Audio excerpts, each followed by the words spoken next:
The Aethelgard didn't call it a war. They called it a collection. To them, Earth was just another garden world filled with primitives who had barely mastered FTL. When their High Admiral, Vaxen, looked at our fleet, he didn't see a threat. He laughed. He famously told the Galactic Council that human ships looked like discarded tin cans held together by primitive welds and hope. He was half right. Our ships were ugly.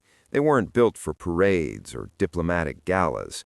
They were built by a species that spent 5,000 years perfecting the art of hitting things with heavy objects. Vaxen expected a surrender.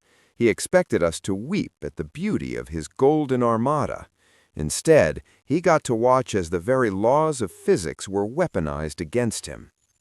By the time the Aethelgard realized their mistake, their sensor arrays were melting, their shields were screaming, and the sky didn't just burn, it turned a deep, bruised, terrifying red.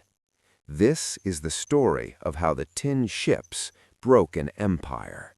The Aethelgard Empire uses hard light shields and singularity beams. Everything is aesthetic, white and gold. Admiral Vaxen boards the UES Iron Duke for a pre-surrender inspection. He mocks the exposed wiring, the lack of artificial gravity in certain corridors, and the crude nuclear reactors. Introduce Captain Sarah Miller. She is tired, soot-stained, and unimpressed.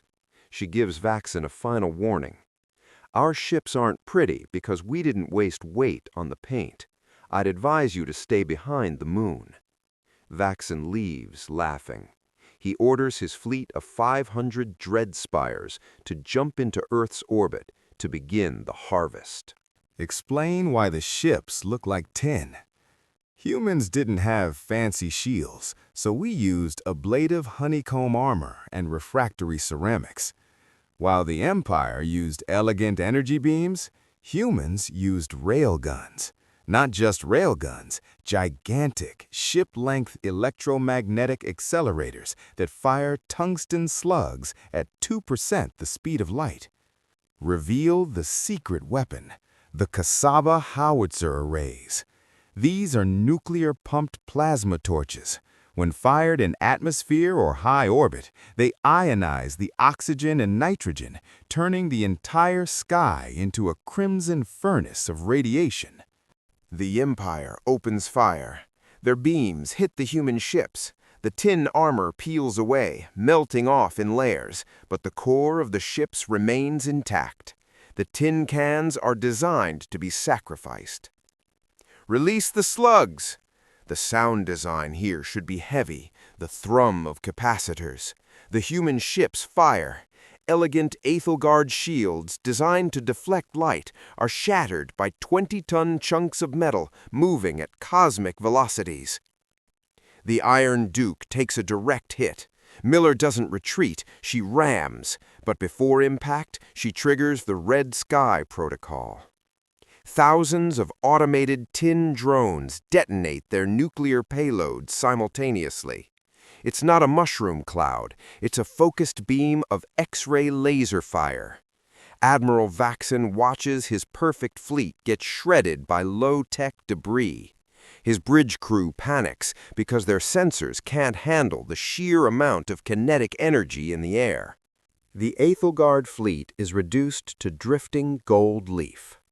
Captain Miller sends a one-line transmission to the remaining Empire ships. It's just tin. But it's our tin. The Galactic Council realizes that primacy doesn't come from beauty, it comes from the ability to endure. Humanity didn't win because we were more advanced. We won because we were willing to build ugly things that worked. They laughed at our tin ships. They called us scavengers. But as the Aethelgard survivors looked down at the blood-red clouds of Earth, they finally understood. You don't mock a scavenger, because a scavenger knows exactly how to take you apart.